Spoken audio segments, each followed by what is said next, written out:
Good morning, everyone. First of all, thank you to all of you to subscribe our channel and show enthusiastic interests to our videos.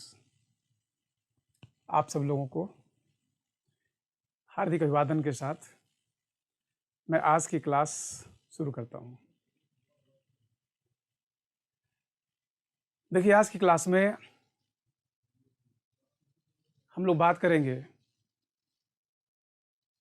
Introduction to science and technology, अर्थात विज्ञान एवं प्रौद्योगिकी का एक परिचय।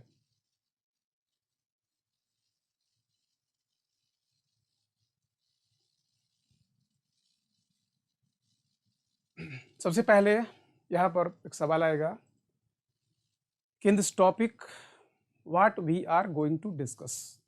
इस टॉपिक में हम लोग किन किन बिंदुओं पर बात करने वाले हैं।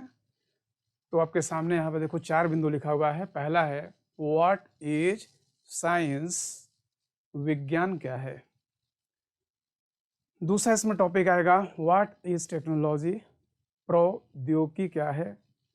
तीसरा इसमें पॉइंट है what is difference between science and technology, विज्ञान एवं प्रौद्योगिकी में क्या अंतर है। और इसका जो चौथा पॉइंट है वह है कि how science and technology are related to each other, विज्ञान एवं प्रौद्योगिकी किस प्रकार एक दूसरे से जुड़े हुए हैं। जैसा कि आप देख रहे हो 4 पॉइंट्स हैं, लेकिन ये काफ़ी लंबे पॉइंट्स हैं और इस पर काफ़ी चर्चाएं हो सकती हैं और होंगी भी। तो आज की क्लास में हम लोग सिर्फ इसके एक बिंदु पर बात करेंगे और वह बिंदु है व्हाट इज साइंस, विज्ञान क्या है।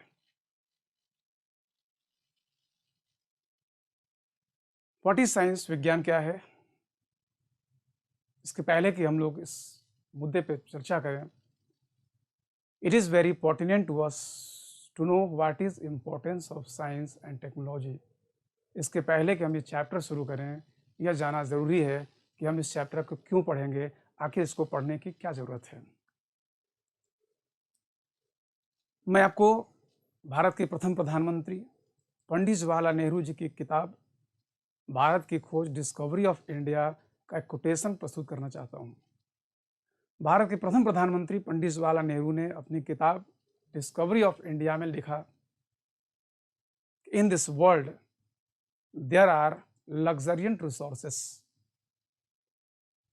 but in spite of it there is hunger, poverty and illiteracy and unhygienic conditions and people are vexed with worthless customs and traditions।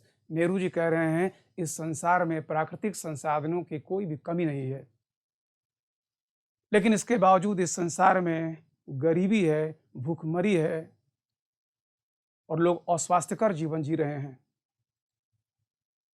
आगे कहते हैं कि if we want to ameliorate all this things we have to use science and technology as an effective instrument. वो कहते हैं यदि हमें इन सारी चीज़ों से निजात पाना है तो हमें विज्ञान को एक साधन के रूप में अपनाना पड़ेगा। Once again I would like to repeat, एक बार मैं फिर से आपके सामने इसको प्रस्तुत करता हूँ। पंडित जवाहरलाल नेहरू ने कहा, इस दुनिया में प्राकृतिक संसाधन भरपूर हैं। The things which are essential to sustain our life, वे वस्तुएं, वो पदार्थ जो हमारे जीवन को चलाने के लिए आवश्यक हैं, इसकी कोई भी कमी नहीं है। लेकिन इसके बावजूद संसार में गरीबी है, भूखमरी है, अशिक्षा है और लोग अस्वास्थ्यकर जीवन जी रहे हैं। साथ ही साथ वे बेतुके रीति रिवाजों में भी फंसे हुए हैं। यदि हमें इन सारी चीज़ों से छुटकारा पाना है, यदि हमें संसार की गरीबी मिटानी है, भूखमरी मिटानी है, लोगों के जीवन में स्वास्थ्य सुविधाएं मुहैया कराना है और साथ ही साथ उन्हें लॉजिकल बनाना है, उनके जीवन से बेतुके रीति रिवाज हटा करके एक रैशनल, एक लॉजिकल रीति रिवाज उनके दिमाग में लाना है, तो हमें विज्ञान एवं प्रौद्योगिकी को एक साधन के रूप में अपनाना पड़ेगा। सीधी सी बात यह है कि आप ब्रीफ में कह सकते हो कि पंडित जवाहरलाल नेहरू यह कहना चाह रहे हैं कि all the evils of the world, all the problems of the world can be solve by adopting science and technology in the proper way. यदि विज्ञान को सही तरीके से अपना लिया जाए तो निश्चित रूप से हम इस संसार की सभी समस्याओं से निजात पा सकते हैं। और मैं आपको बता दूं कि भारत के महान वैज्ञानिक मेघनाथ साहा ने भी कहा था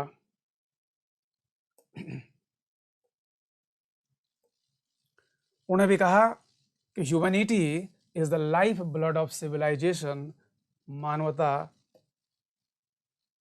सभ्यता का जीवन रक्त है। और and if civilization fails that shall be the failure of science and technology. यदि कभी भी सभ्यता का विनाश होगा तो यह सिर्फ और सिर्फ विज्ञान की विफलता होगी।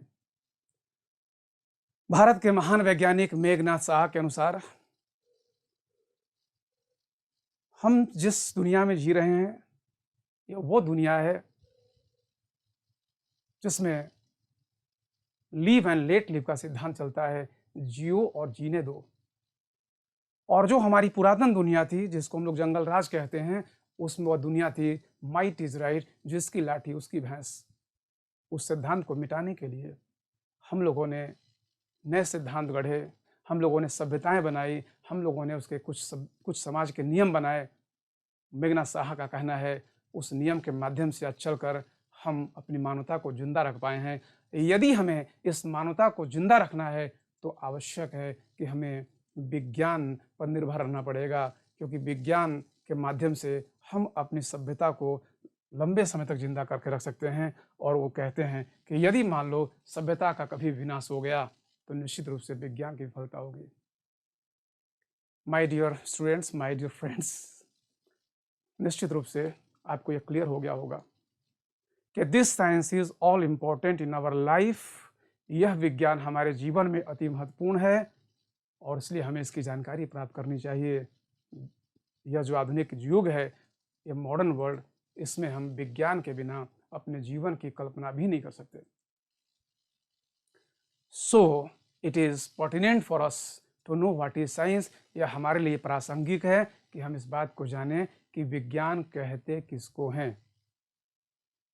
तो आइए हम लोग बात करते हैं कि साइंस या विज्ञान क्या है।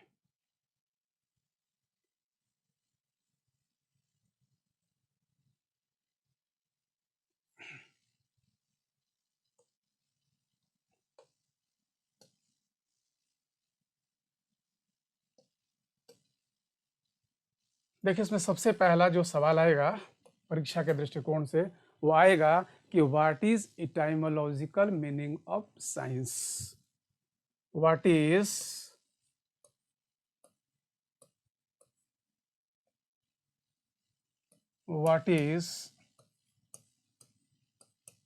etymological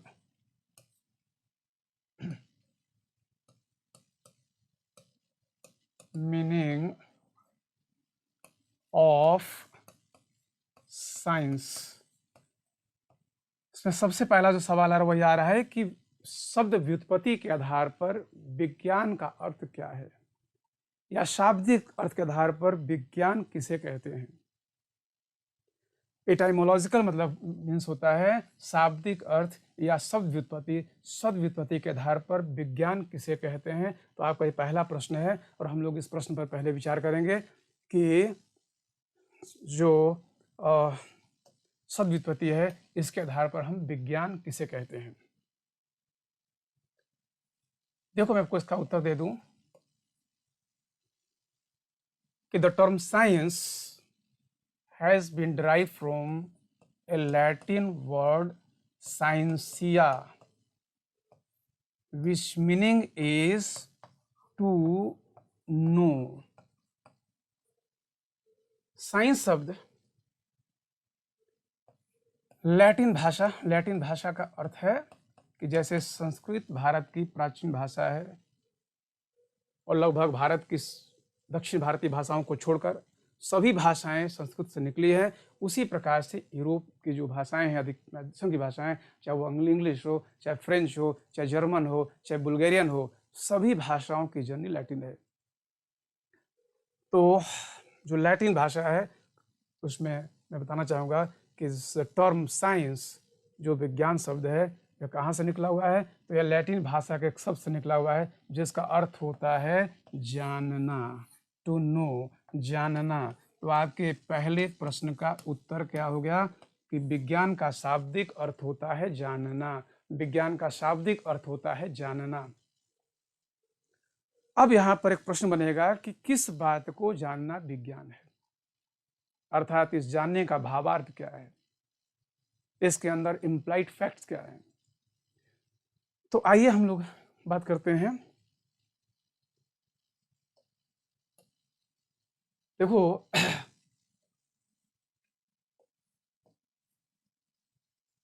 हम जिस प्रकृति में रहते हैं, यह प्रकृति रहस्यों से भरी पड़ी है।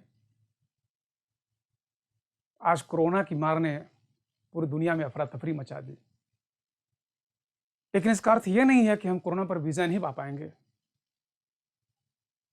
जिस दिन हमने कोरोना को सही तरीके से उसको जान लिया, हम उसकी वैक्सीन डेवलप कर लेंगे और कोरोना पर हमें विजय मिल जाएगी। तो ये प्रकृति रहस्यों से भरी पड़ी है, और जब हम इन रहस्यों की जानकारी प्राप्त कर लेते हैं तो हम इसे विज्ञान कहते हैं। This nature is full of mysteries and to understand the mysteries of nature is science. प्रकृति रहस्यों से भरी पड़ी है, और जब हम प्रकृति के रहस्यों की जानकारी प्राप्त करते हैं तो इसे हम विज्ञान कहते हैं। फिर से आपको बता दूं कि शाब्दिक अर्थ के आधार पर विज्ञान का अर्थ होता है जानना। फिर सवाल आता है किस बात को जानना विज्ञान है? उत्तर हो गया कि यह प्रकृति रहस्यों से भरी पड़ी है, और जब हम इस प्रकृति के रहस्यों की जानकारी प्राप्त करते हैं तो इसे हम लोग विज्ञान कहते हैं। तो इसे हम लोग विज्ञान कहते हैं।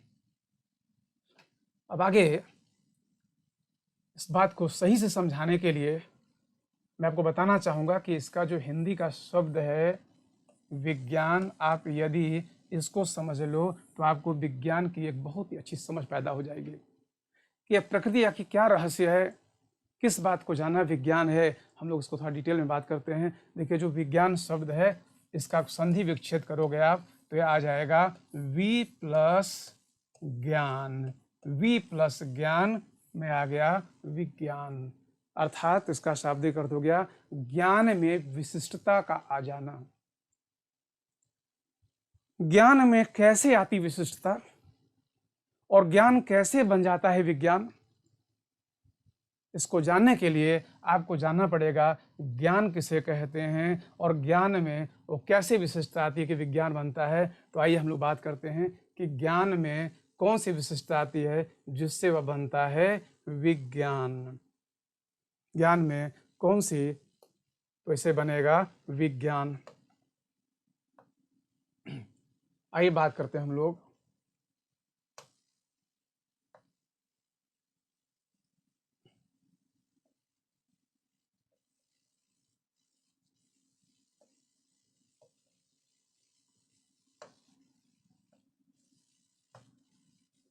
नॉलेज के बारे में।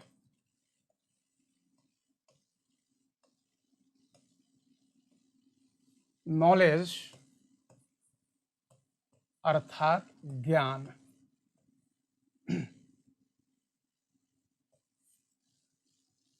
मैं इसके बारे में आपको बता दूं,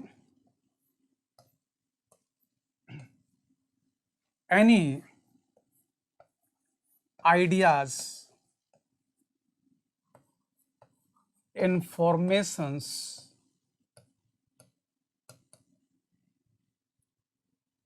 facts have through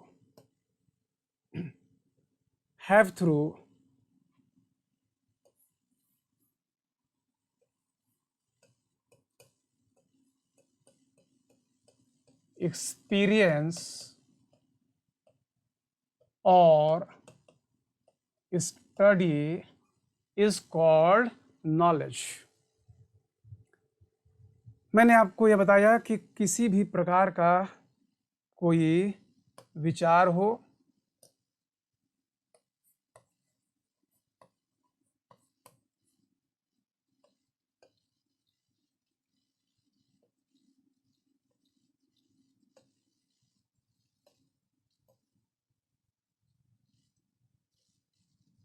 किसी भी प्रकार का कोई विचार हो, किसी प्रकार की कोई सूचना हो या किसी प्रकार के कोई तथ्य हों, जब हम इन्हें अपने अनुभव एवं अध्ययन के माध्यम से जानते हैं तो अपने अनुभव या अध्ययन के माध्यम से प्राप्त किए गए किसी भी विचार, सूचना या तथ्य को हम ज्ञान कहते हैं। Once again, I would like to repeat. Any ideas, informations, facts have through experience or study is called as knowledge. कोई भी तथ्य, किसी भी प्रकार का विचार, किसी भी प्रकार की सूचना जो हम या तो अनुभव के माध्यम से प्राप्त करते हैं या अध्ययन के माध्यम से प्राप्त करते हैं, तो अनुभव या अध्ययन के माध्यम से प्राप्त किए गए विचार, सूचना या तथ्य को हम ज्ञान कहते हैं। आइए मैं आपको उदाहरण देकर बताता हूं कि किस प्रकार से यह जो आपका विज्ञान है तो उसमें ज्ञान क्या है, इसमें ज्ञान क्या है।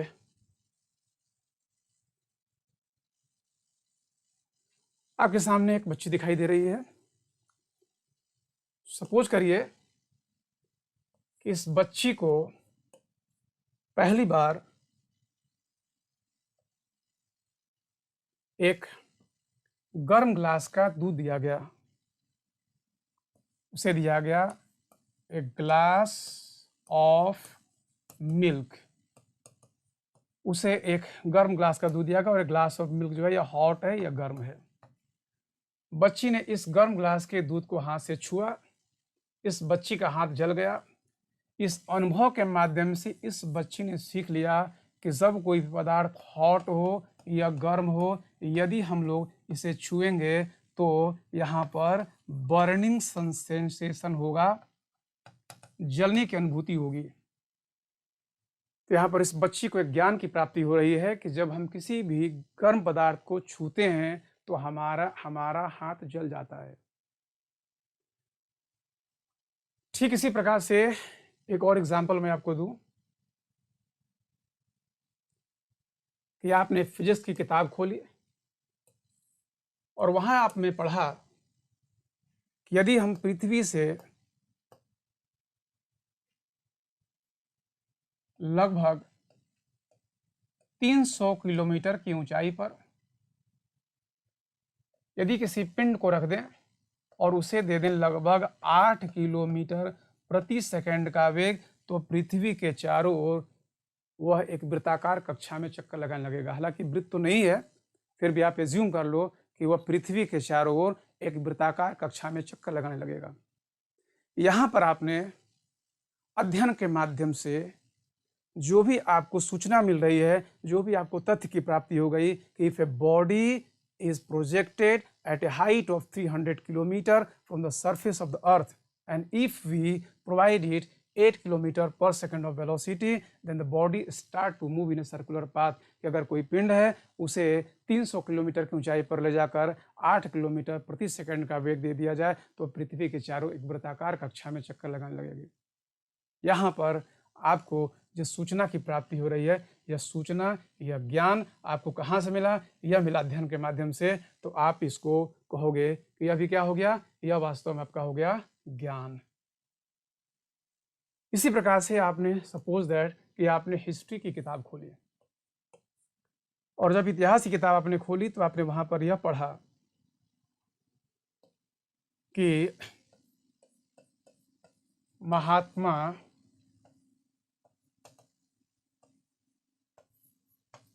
गांधी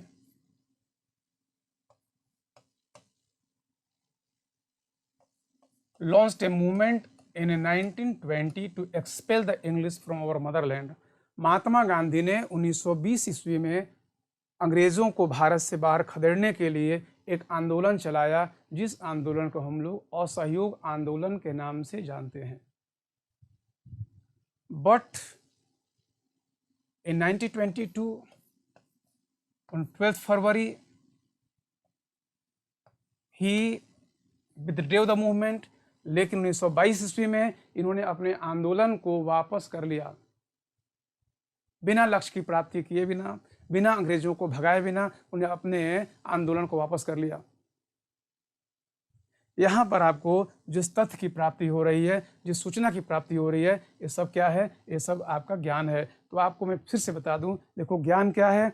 कोई भी विचार है, कोई भी तथ्य है, कोई भी सूचना है जो हम या तो अनुभव से प्राप्त करें या अध्ययन के माध्यम से प्राप्त करें, इसे हम लोग ज्ञान कहते हैं। जैसे बच्ची को गर्म गिलास के दूध को छूने पर अनुभव के माध्यम से जानकारी मिल गई कि गर्म गिलास के दूध को छूने पर हाथ जल जाते हैं।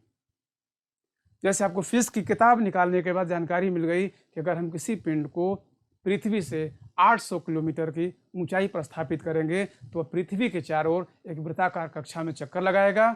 या आपने महात्मा गांधी के बारे में इतिहास की किताब के माध्यम से जानकारी प्राप्त कर लिया कि उन्होंने 1920 से 22 ईस्वी के बीच में असहयोग आंदोलन चलाया था। यह तो बात हो गई कि ज्ञान किसको कहते हैं, और ज्ञान में जब आती है विशिष्टता तो विज्ञान बनता है। अब सवाल यह है कि ज्ञान में वह कौन सी विशिष्टता आ जाती है कि ज्ञान बन जाता है विज्ञान। ज्ञान में वह कौन सी स्पेसिफिसिटी आती है कि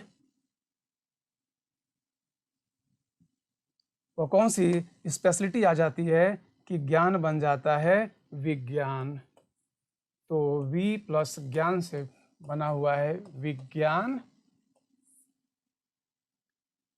ज्ञान का अर्थ क्या हो गया? किसी भी प्रकार की सूचना, कोई तथ्य जो हम अनुभव अध्ययन के माध्यम से प्राप्त करें। और जब इस ज्ञान में विशिष्टता आएगी तो बनेगा ज्ञान। अब हम लोग बात करते हैं आखिर ज्ञान में ऐसी कौन सी विशिष्टता आ जाती है कि वह ज्ञान विज्ञान बन जाता है, वह ज्ञान विज्ञान बन जाता है। चलिए हम लोग फिर से इस बच्ची के बारे में बात करते हैं। देखिए, इस बच्ची ने गर्म गिलास के दूध को हाथ से छुआ था और इससे इस बच्ची का हाथ जल गया। अब यदि इस बच्ची के मन के अंदर एक प्रश्न पैदा हो जाए कि आखिर गर्म गिलास के दूध को छूने पर हाथ क्यों जल गया, गर्म गिलास के दूध को छूने पर हाथ क्यों जल गया, यदि यहाँ पर इस बच्ची के वाई क्या का उत्तर दे दिया जाए तो यह ज्ञान विज्ञान में परिवर्तित हो जाएगा। यदि इस बच्ची को कोई समझा दे कि देखो बेटा, अगर दो पिंड रहेंगे, दो बॉडी होगी, एक का टेम्परेचर अधिक होगा, दूसरे का कम होगा, तो अधिक टेम्परेचर वाले पिंड से कम टेम्परेचर वाले पिंड की ओर ऊर्जा या एनर्जी फ्लो करने लगेगी। और इसके कारण से यदि मनुष्य को छुएगा तो उसके हाथ में जो सेंसेशन पैदा होगी, जो अनुभूति होगी, उस अनुभूति का नाम जलन है। तो यहाँ पर ज्ञान बन जाता है विज्ञान। इसी प्रकार से जो हम लोग का दूसरा उदाहरण था कि एक पिंड जो पृथ्वी से 300 किलोमीटर की ऊंचाई पर है और वह पिंड 8 किलोमीटर प्रति सेकंड का वेग लिया हुआ है, तो पृथ्वी के चारों ओर वृत्ताकार पथ में घूमेगा। अब यहाँ पर सवाल उठेगा कि यह पिंड पृथ्वी से 300 किलोमीटर की ऊंचाई पर लगभग 8 किलोमीटर प्रति सेकंड के वेग देने से क्यों घूम रहा है। 9 से अगर घूमेगा तो किस पथ में घूमेगा, या फिर उसे हम लोग अधिक वेग दे दें तो क्या होगा। देखो, यहाँ पर भी ज्ञान में कुछ प्रश्न छुपे हुए हैं, और प्रश्न क्यों के रूप में है। तो यहाँ पर भी अगर इसका उत्तर मिल जाए, आपको मिल जाए, तो निश्चित रूप से यह क्या बन जाएगा, यह बन जाएगा विज्ञान। अगर यहाँ पर उत्तर दे दिया जाए कि अगर देखो कोई पिंड है, उसे घूमना है, तो घूमने के लिए उसे एक बल की आवश्यकता होगी, एक फोर्स चाहिए होगा, जिस फोर्स को हम लोग सेंट्रीपिटल फोर्स कहते हैं। यह फोर्स, यह बल कौन प्रदान कर रहा है इसको? यह बल प्रदान कर रही है the gravitation of the earth, पृथ्वी की गुरुत्वाकर्षण की शक्ति। लेकिन अगर पृथ्वी की गुरुत्वाकर्षण शक्ति इसको बचाया ना जाए तो यह पिंड गिर जाएगा, इसलिए हमें उसको वेग देना पड़ेगा। और इस प्रकार से इसको जब स्पिन कर देते हैं हम लोग, तो यह ज्ञान बन जाता है विज्ञान। इसी प्रकार से मैं आपको आगे बता दूं कि आपने महात्मा गांधी का उदाहरण लिया था, तो आपने इतिहास की किताब खोली थी, आपने पढ़ा कि Mahatma Gandhi, the father of nation, wanted to expel the English from our motherland. हमारे भारत के राष्ट्रपिता महात्मा गांधी अंग्रेजों को भारत से बाहर भगाना चाहते थे, और ऐसा करने के लिए उन्होंने एक नॉन कोऑपरेशन मूवमेंट लॉन्च किया जो 1920 से लेकर 1922 ईस्वी के बीच में चला। लेकिन महात्मा गांधी ने एक्सीडेंटली, अकस्मात विथड्रॉ द मूवमेंट ऑन 12 फरवरी 1922, और महात्मा गांधी ने 12 फरवरी 1922 को अकस्मात इस आंदोलन को वापस करने की घोषणा कर दी। अब यहाँ पर अगर आपके मन के अंदर एक सवाल पैदा हो जाए कि बिना अपने लक्ष्य को प्राप्त किए, why without getting his objectives Mahatma Gandhi withdraw his movement, Mahatma Gandhi ने बिना अपने लक्ष्य की प्राप्ति किए आंदोलन को वापस करने की क्यों घोषणा कर दी? अगर यहाँ पर आपको इस क्यों का उत्तर मिल जाए तो यह विज्ञान हो जाएगा। यहाँ पर देखो आपको क्यों का उत्तर मिल सकता है कि महात्मा गांधी ने आंदोलन को अहिंसक घोषित किया था, लेकिन चौरी चौरा नामक स्थान पर 5 फरवरी 1922 को एक हिंसक भीड़ ने पुलिस थाने में आग लगा दी थी, और इस कारण से महात्मा गांधी ने इस आंदोलन को वापस करने की घोषणा कर दी। In a nutshell, I would like to repeat it again. एक बार संक्षेप में फिर से आपको बता दूं कि ज्ञान और विज्ञान के बीच का अंतर, ज्ञान है कोई तथ्य, कोई जानकारी, कोई सूचना जो हम अनुभव या अध्ययन के माध्यम से प्राप्त करेंगे। And each and every knowledge must have some implied questions. जितने भी ज्ञान होते हैं सभी ज्ञान में कुछ न कुछ प्रश्न अंतर्निहित होते हैं, और जब हमें इन अंतर्निहित प्रश्नों का उत्तर प्राप्त हो जाता है तो यह ज्ञान विज्ञान में परिवर्तित हो जाता है। तो ज्ञान का अर्थ हो गया किसी प्रकार की कोई जानकारी, और विज्ञान का अर्थ हो गया कि उस जानकारी में छुपे हुए प्रश्नों का सही सही उत्तर प्रदान करना। तो यहाँ पर हम लोगों ने देखिए 3 मुद्दे पर अभी तक चर्चा कर लिया। नंबर 1 कि साइंस का शाब्दिक अर्थ क्या है, आपने जाना इसका शाब्दिक अर्थ है जानना, प्रकृति के रहस्यों को जानना। दूसरा, ज्ञान क्या है, एक सूचना, एक तथ्य जो हम अनुभव या अध्ययन के माध्यम से प्राप्त करते हैं। तीसरा, विज्ञान क्या है, ज्ञान में कुछ प्रश्न छुपे होते हैं, जब उन प्रश्नों का हमें यथार्थ उत्तर मिलता है तो इसे हम विज्ञान कहते हैं।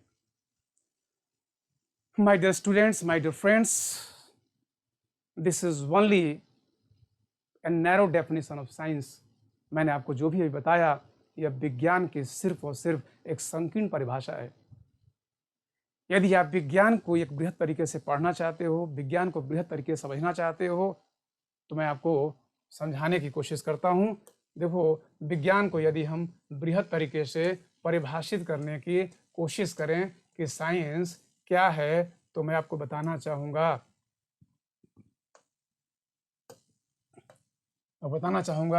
कि साइंस है वास्तव में यह एग्रीगेट्स ऑफ या collection of theories, collection of theories, विज्ञान सिद्धांतों का समुच्चय या विज्ञान सिद्धांतों का संग्रह है। यह सिद्धांतों का संग्रह है। विज्ञान में सिद्धांत बनाए जाते हैं, या विज्ञान में सिद्धांतों का संग्रह क्या होता है, सिद्धांतों के संग्रह को कहते हैं हम लोग विज्ञान। अब इसे समझने के लिए आपको यह जानना पड़ेगा कि थ्योरीज या सिद्धांत किसे कहते हैं, और इसको जानने के लिए आपको 4 टर्म जानने पड़ेंगे। आइए हम लोग इन 4 टर्मों पर बात करते हैं कि आपको ये 4 टर्म कौन कौन सा जानना पड़ेगा। तो आपके ये जो 4 टर्म हैं,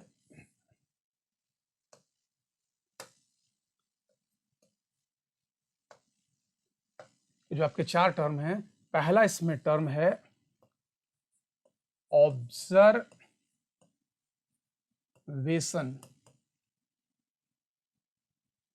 दूसरा टर्म है इसमें हाइपोथेसिस,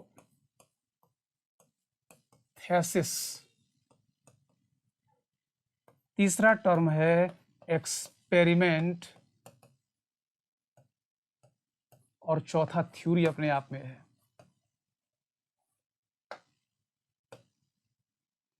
पहला हो गया निरीक्षण, दूसरी हो गई परिकल्पना, नंबर 3 एक्सपेरिमेंट या प्रयोग, और नंबर 4 हो गया आपकी थ्योरी या सिद्धांत। चलो मैं चारों टर्म के बारे में आपको बता दूं। ऑब्जर्वेशन या निरीक्षण, सीधी बात करते हैं हम लोग। देखिए, प्रकृति में बहुत सारी घटनाएं घटती हैं, लेकिन हम उन सभी घटनाओं की पहचान नहीं कर पाते। अभी तक हम कोरोना की पहचान नहीं कर पाए थे। जो कोरोना नए रूप में अवतरित हुआ तो हमने कोरोना की वास्तव में पहचान कर ली। इसी प्रकार से हमारे पूर्वज प्रकृति की बहुत सारी घटनाओं को देखते थे, लेकिन उन घटनाओं को पहचानने की क्षमता उनके अंदर विद्यमान नहीं थी। तो विज्ञान के विकास में, सिद्धांत बनाने में सबसे पहला जो स्टेप होता है वह होता है recognition of the problem which is happening before our eyes. कोई घटना जो आपके सामने घट रही है, अगर आप उस घटना की पहचान कर लेते हो तो वह निरीक्षण कहलाता है। जैसे उदाहरण के लिए कि कोई बच्चा अपने हाथ से एक बॉल बार बार उछालता है और आप क्या देखते हो कि वह बॉल कुछ ऊंचाई तक जाने के बाद फिर नीचे गिर जा रहा है। आपके मन के अंदर एक सवाल पैदा हो गया, एक क्वेश्चन पैदा हो गया कि क्यों यह बॉल या गेंद ऊपर जाने के बाद नीचे आ जा रही है। तो यहाँ पर यह कहलाएगा निरीक्षण या ऑब्जर्वेशन। आपने क्या ऑब्जर्व किया कि when a ball is thrown in the air then after some time it falls down on the earth, कि यदि किसी गेंद को ऊपर फेंका जाए तो कुछ ऊंचाई तक जाने के बाद वह नीचे गिर जाता है। अब देखो, आपने जो घटना की पहचान की, जो आपने ऑब्जर्वेशन किया, यहाँ पर कुछ प्रश्न, कुछ क्वेश्चंस आपके दिमाग में उठेंगे। आखिर क्या कारण है कि फेंकी गई गेंद ऊपर ही क्यों नहीं चली गई, या नीचे बार बार क्यों गिर जा रही है। अब आप देखो, इसका उत्तर पाने के लिए क्या करोगे, आप अपना लॉजिक, आप अपनी रीजनिंग लगाओगे, आप अपने तर्क, आप अपने विवेक का प्रयोग करोगे। जब हम निरीक्षण के प्रश्नों का उत्तर जानने के लिए तर्क और विवेक का प्रयोग करते हैं तो इसे हम परिकल्पना कहते हैं। उदाहरण के लिए आपने देखा था कि गेंद को, एक बॉल को ऊपर फेंका गया और फिर वह बॉल क्या हो गया, यह फॉल डाउन हो गया, गिर गया। अब आपने परिकल्पना की कि या तो बॉल की विशेषता है कि वह ऊपर से नीचे ही गिर जाता है, या फिर पृथ्वी के अंदर एक शक्ति है जिसे पृथ्वी पिंडों को अपनी ओर खींच लेती है। तो इसे हम लोग परिकल्पना कहेंगे कि सभी निरीक्षण में कुछ प्रश्न रहते हैं। उन प्रश्नों का उत्तर पाने के लिए हम जब तर्क और विवेक का प्रयोग करेंगे तो उसे हम लोग परिकल्पना कहेंगे। और हर परिकल्पना बताना चाहूँगा आपको कि परिकल्पना आपकी सही भी हो सकती है, गलत भी हो सकता है। इसको क्या करना पड़ेगा आपको करना पड़ेगा टेस्ट। जब आप परिकल्पनाओं की टेस्टिंग करते हो, आप इसका परीक्षण करते हो, तो यह प्रयोग कहलाता है। और प्रयोग के माध्यम से जो उत्तर आएगा, जो आंसर आएगा, वह कहलाएगा आपका थ्योरी या सिद्धांत। तो आप कह सकते हो कि यहाँ पर बच्चे ने क्या देखा था, आपने देखा था कि एक गेंद को ऊपर फेंका गया, गेंद ऊपर से नीचे गिर गई। आपने परिकल्पना की गेंद के नीचे गिरने का कारण क्या हो सकता है, या तो गेंद की विशेषता ही है कि ऊपर से नीचे आती है, या फिर पृथ्वी के अंदर एक शक्ति है जिसे पृथ्वी पिंडों को खींच लेती है।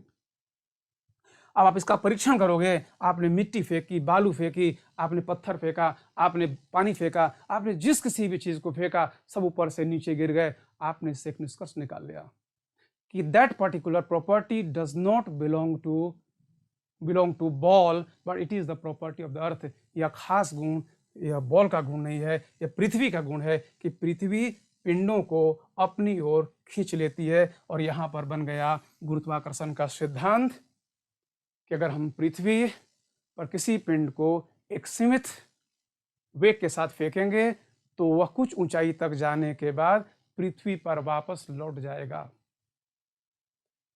इस तरीके से गार्नर महोदय ने इसके आधार पर विज्ञान की एक परिभाषा गढ़ दी। उन्होंने कहा कि science is a systematic and classified knowledge which is based on experiment, observation and conclusion. विज्ञान एक सुसंबद्ध एवं क्रमबद्ध ज्ञान है जो प्रयोग, परीक्षण और निष्कर्ष पर आधारित होता है। विज्ञान का काम है सिद्धांत का बनाना, और सिद्धांत जहाँ रहेंगे, जहाँ बनेंगे, वहाँ विज्ञान होगा।